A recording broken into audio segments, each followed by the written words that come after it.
మీ destination ఏదైనా ప్రపంచంలో ఏ మూల ఉన్నా CN travel explore the world your way. అమెరికాలో మరో ఘోర విమాన ప్రమాదం.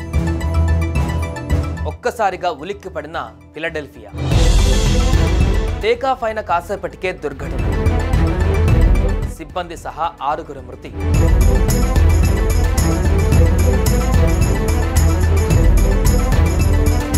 అమెరికాలో జరుగుతున్న వరుస విమాన ప్రమాదాలు అక్కడి ప్రజలను తీవ్ర భయాందోళనకు గురిచేస్తున్నాయి. వాతావరణ పరిస్థితుల కారణంగానో సాంకేతిక లోపాల వల్లనో తరచూ ఏదో ఒక చోట ఇలాంటి ఘటనలు జరుగుతూనే ఉన్నాయి. తాజాగా అమెరికాలోని ఫిలడెల్ఫియా రాష్ట్రంలోని రూజ్వెల్ట్ మాల్ సమీపంలో విమానం కూలడంతో ఒక్కసారిగా మంటలు ఎగిసిపడ్డాయి. దగ్గరలోని ఇళ్లకు నిప్పు అంటుకొని పలు వాహనాలు కూడా కాలిపూడుతయ్యాయి.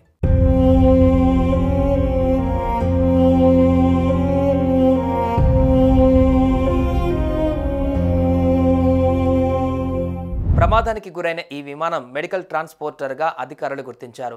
ఆ సమయంలో విమానంలో 4 సిబ్బందితో పాటు ఓ చిన్నారి, ఆమె తల్లి ఉన్నారు. వీరంతా ప్రాణాలు కోల్పోయారు. మెక్సికోకు చెందిన చిన్నారి అనారోగ్యంతో తీవ్ర అస్వస్థతకు గురికావడంతో ఫిలడెల్ఫియాలో చికిత్స అందించారు. అనంతరం తిరిగి మెక్సికోకు తీసుకువెళ్తుండగా ఈ ఘటన చోటు చేసుకుంది. కాగా ఇటీవల ఆర్మీ హెలికాప్టర్, పౌర విమానము ఘటన జరిగి 2 రోజులు గడవక ముందే ఈ ప్రమాదం జరగడంతో ప్రజలు దిగ్భ్రాంతికి లోనవుతున్నారు.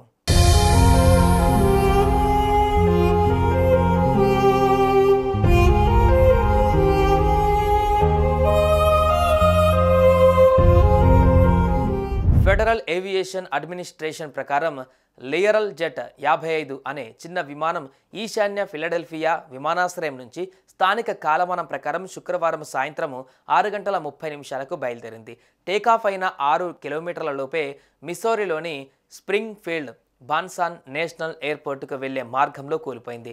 వాతావరణ పరిస్థితుల కారణంగానే ఈ ప్రమాదం జరిగినట్లు తెలుస్తోంది. ఘటనపైన FAA national transportation safety board దర్యాప్తు చేపట్టాయి. ఈ ప్రమాదానికి సంబంధించిన వీడియో వైరల్గా మారింది.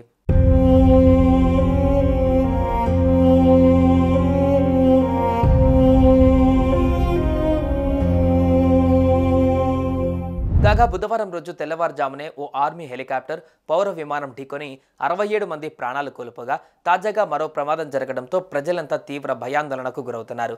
విమాన ప్రమాదంపైన స్పందించిన కామన్వెల్త్ ఆఫ్ పెన్సిల్వేనియా గవర్నర్ జోష్ షాఫ్రియో మాట్లాడుతూ తాను ఫిలడెల్ఫియా మేయర్తో మాట్లాడానని, పరిస్థితిని నిశితంగా అంచనా వేస్తున్నామని తెలిపారు. అయితే ఇప్పటి వరకు ఈ ప్రమాదం వల్ల ఎంతమంది గాయపడ్డారనేది తెలియాల్సి ఉంది.